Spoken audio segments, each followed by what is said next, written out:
Hello, Empowered Warriors. Welcome to episode 9. In this episode, I get all into the process of hiding, the ins and the outs, and everything in between. As you may or may not already know, I am not only a people pleaser in recovery, I'm also a recovering hider. And all of that, warriors, is tied to self-worth. And when self-worth is low, it is nearly impossible to show up as your brightest, most beautiful self and serve the world in a way that is unique to you while earning what you are worth. Now, I am recording this rather late in the evening as I am on vacation and spent the entire day at the beach, so you may notice that I sound a little more tired than usual.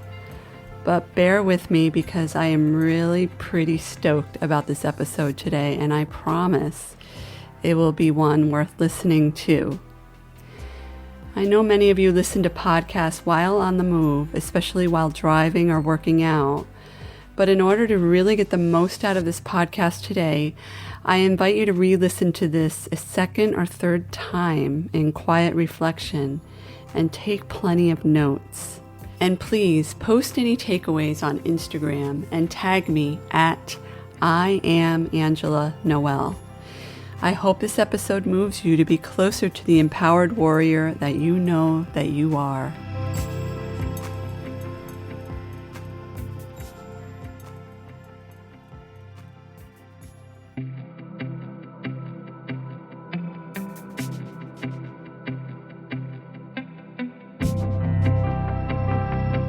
Welcome to the Empowered Warrior Podcast. My name is Angela Noel, and I am an intuitive coach, acupuncturist, and Chinese herbalist. This podcast is all about empowerment, meaning how you can maintain your personal power in order to have the best life beyond your imagination. An empowered warrior is someone who has the identity of a person who is healthy, radiant, and free from all suffering, and has the tools ready and available to move through life's obstacles with confidence, ease, and a sense of freedom. In this podcast, I bring over 16 years experience in Chinese medicine, countless years of self-development, and a passion for helping others find their personal power. I will be discussing just a few of my favorite topics regarding health from a Chinese medicine perspective, brain habits, and spirituality, so that you can quickly pave your pathway to freedom and be free from the chains that have kept you stuck.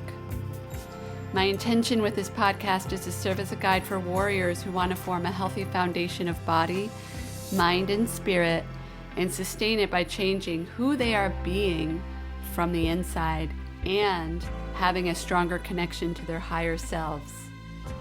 My goal is to help students end the unnecessary suffering that they place on themselves by having poor health habits, negative thought loops, and a lack of self-worth. I am so happy that you're here.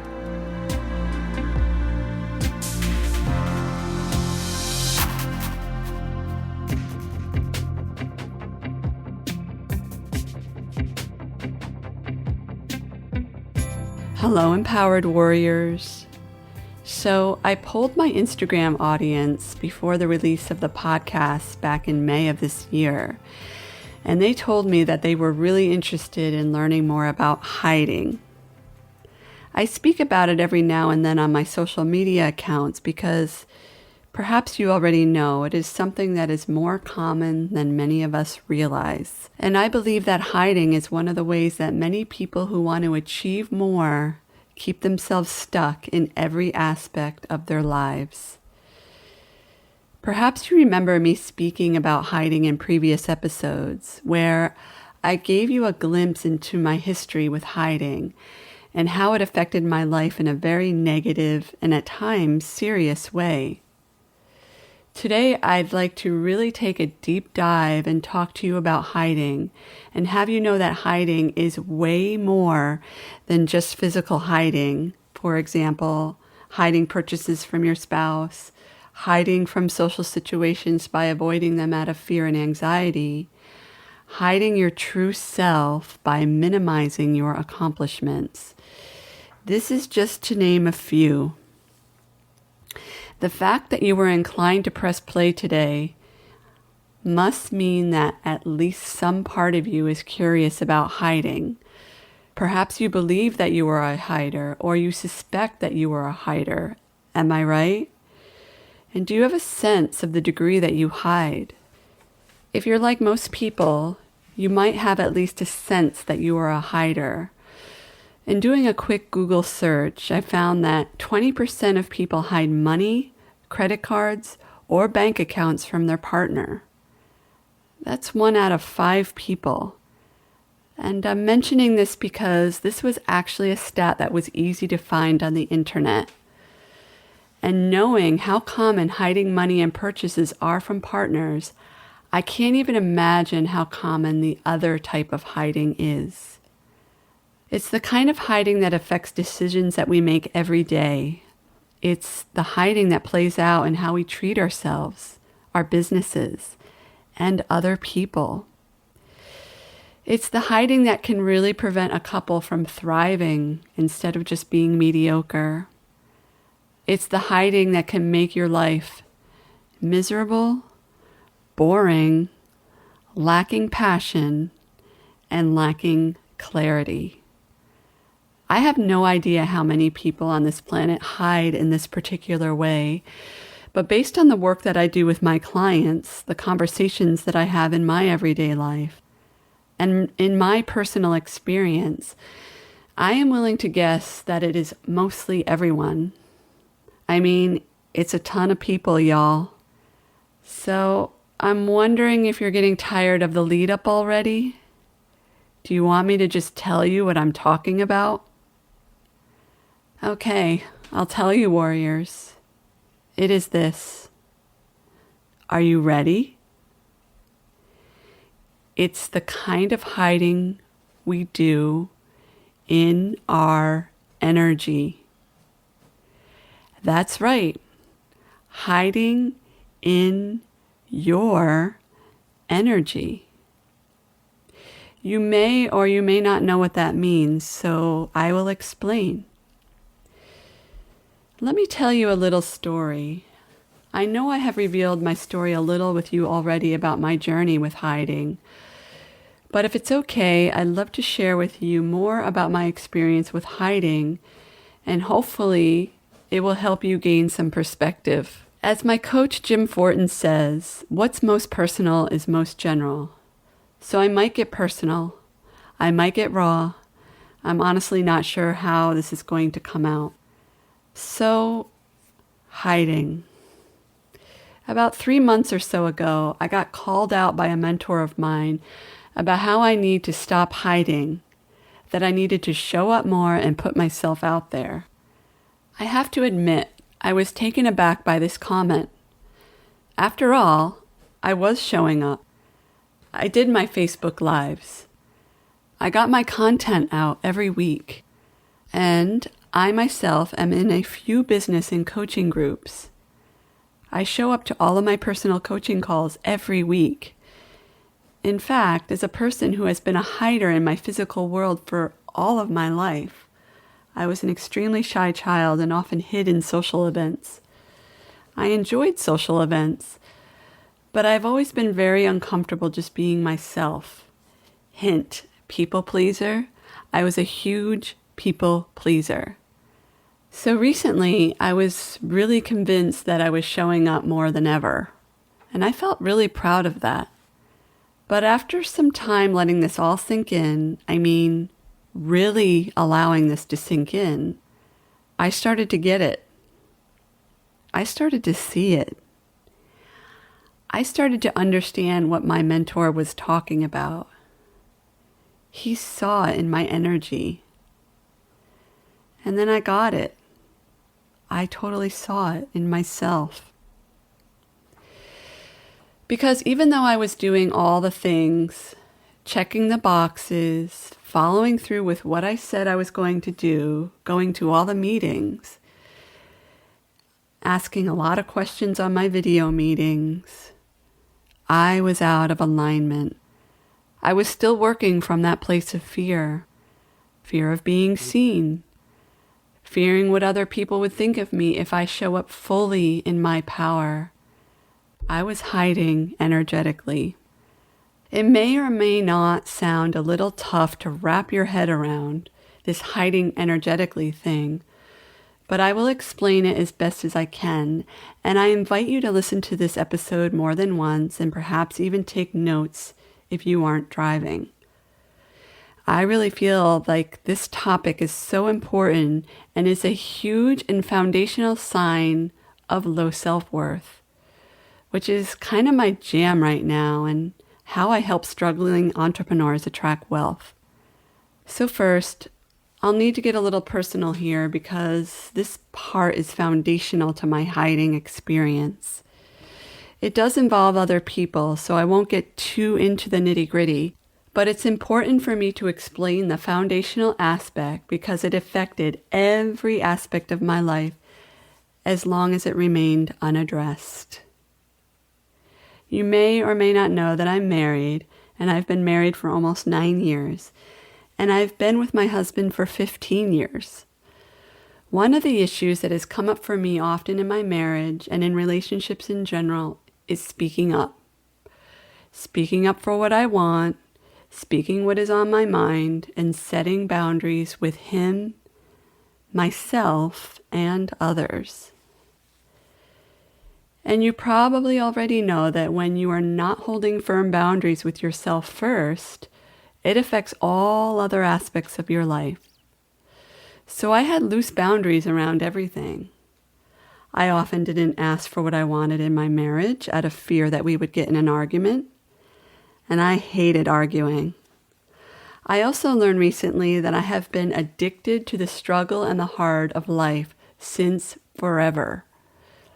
I chose to be a victim instead of owning my power and being comfortable being uncomfortable and saying those hard things and asking for what I wanted.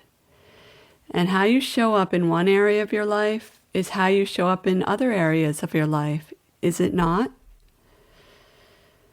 Knowing that how you do one thing is usually how you do all things. I began to see what my mentor meant when he said I wasn't showing up in my business. I looked at how I was in my marriage. I was afraid to be vulnerable.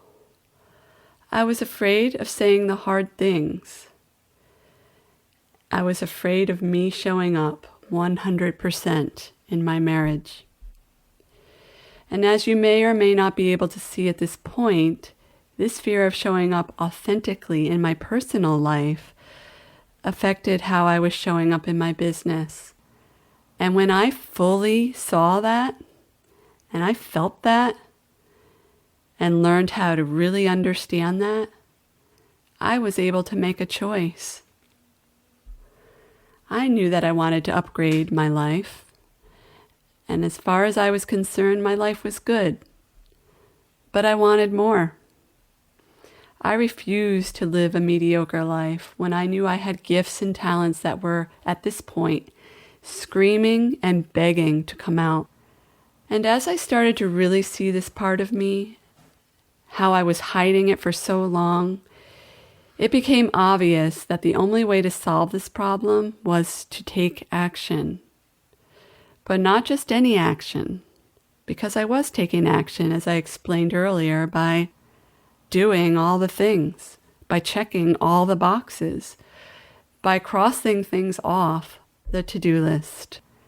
I used to think that a good day was a day when I was productive, meaning I wrote out a to-do list and got everything done, often in a very frazzled, frenzied kind of way.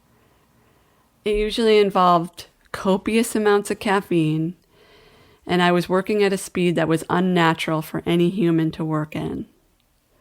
I would have like 1 or 2 of those days every 2 weeks, or sometimes every month.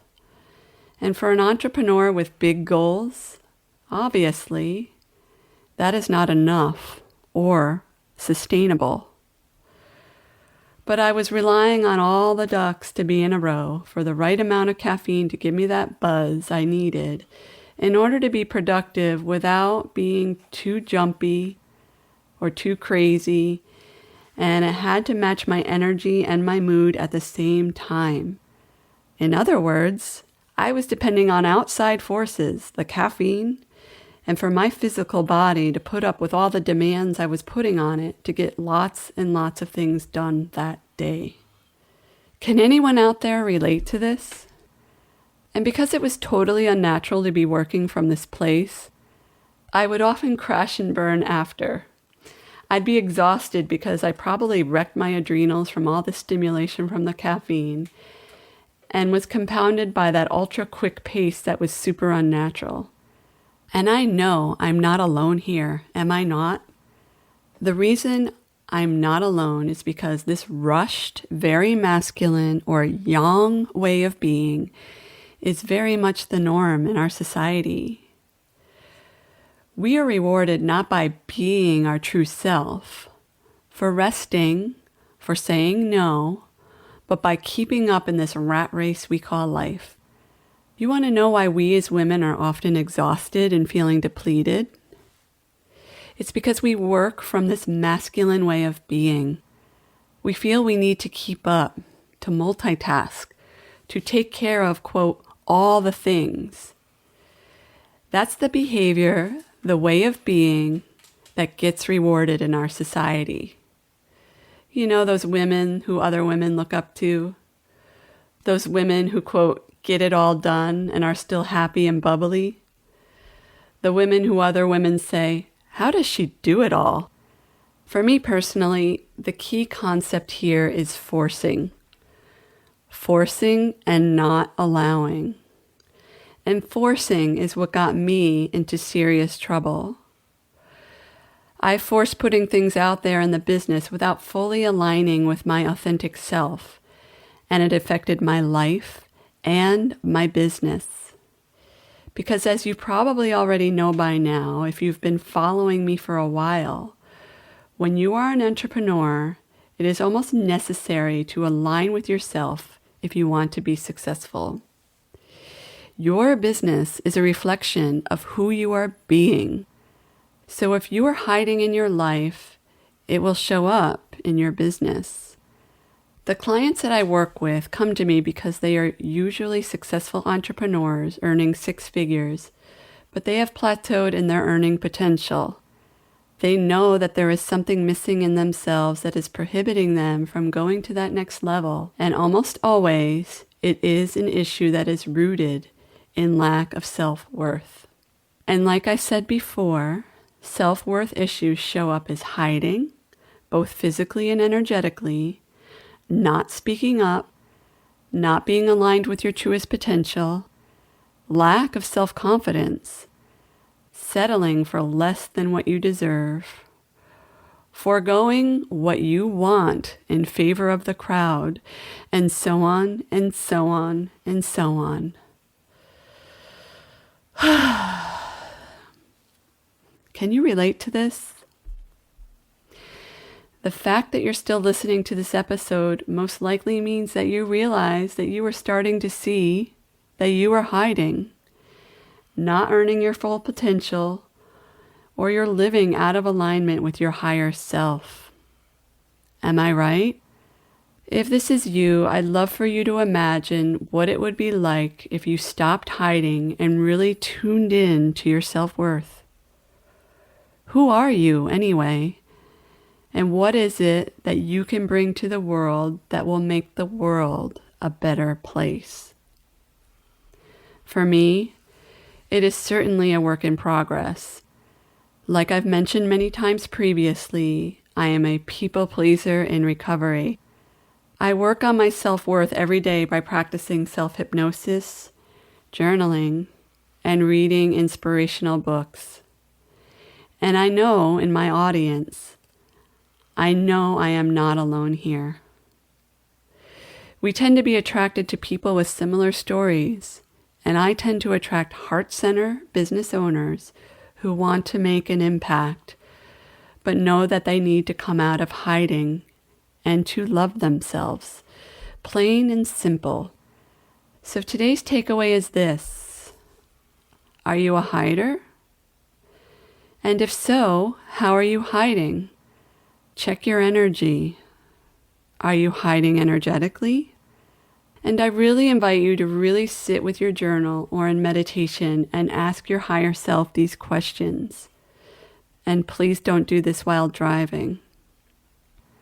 I'm wondering if by really taking a deep look within yourself and asking the questions, how quickly you will be able to move out of hiding and start showing up for good in your life and in your business. I could tell you how amazing it is to do this work, how your life, business, and money situation will almost shift immediately when you really start to dive in. But I won't. And I say this with love. I will let you discover that for yourself. And until next time, warriors, I wish you a life of health, happiness, prosperity, and abundance. Because you deserve it. Because the world needs your genius. Bye for now. Thank you so much for listening to the Empowered Warrior podcast. It is an honor and a privilege to have you as a listener. If you've enjoyed listening to this podcast and would like to help others pave their pathway to freedom, end their disempowerment and suffering, and become an empowered warrior, please share this podcast with your friends and family. Also, it is my intention to help humanity grow and evolve to their highest potential. So if you really enjoy what you're hearing, please help me spread the word by leaving a review in iTunes. Thank you again, and I am so grateful to be able to serve you in this very exciting way.